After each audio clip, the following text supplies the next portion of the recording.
Hello, কেমন আছো তোমরা সবাই? গত বছর বাড়ির সামনের রাস্তা থেকে আমি একটা ছোট্ট মোরগঝুঁটি ফুলের গাছ নিয়ে আসি। তারপর সেই গাছটি বড় হয়ে খুব সুন্দর ফুলও হয়, আর সেই বীজ পড়ে আমার প্রত্যেকটি টবে টবে এই মোরগঝুঁটি ফুলের এত চারা বেরিয়েছে যে তাদের সকলকে একসঙ্গে রাখা আমার পক্ষে একটু কঠিন হয়ে গিয়েছে।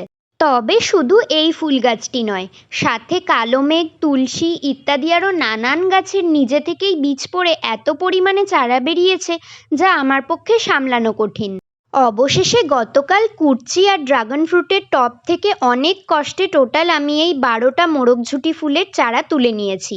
কিন্তু ফেলে দেওয়ার জন্য একদমই নয়। আমার বাড়িতে যদি গাছ বেরিয়ে জঙ্গলও হয়ে যায় তবুও সেগুলোকে তুলে ফেলার মতো নিষ্ঠুর আমি হতে পারবো না। তাই এগুলোকে নিয়ে আমি আর আমার হাজবেন্ড চলে এসেছি আমার ভাসুরের রেস্টুরেন্টে। দাদার পারমিশন নিয়েই আমরা গাছগুলোকে এখানে খুব সুন্দরভাবে বসিয়ে দিয়েছি। তোমরা যারা আগে মোরগঝুঁটি ফুল দেখোনি তাদের জন্য এই ভিডিওতে আমার নামের নিচে এই ফুলের একটি ডিটেলড ভিডিও আমি অ্যাড করে দিচ্ছি, অবশ্যই দেখো, আশা করি ভীষণ ভালো লাগবে।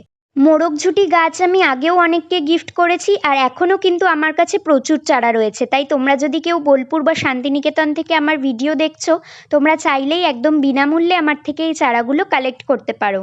সব শেষে এতগুলো চারা লাগানো কমপ্লিট করে আমি আর আমার হাজবেন্ড তো পুরো এক্সস্টেড ফিল করছিলাম, বাট এটা ভেবে ভালো লাগছিল যে এই বর্ষায় দাদার রেস্টুরেন্টটা ফুলে ফুলে পুরো ভরে উঠবে। আর হ্যাঁ, বোলপুরবাসীরা এই রেস্টুরেন্টে একবার আসতেই পারো, ভীষণ টেস্টি খাবার পাওয়া যায়। চলো আজ আসছি, টাটা।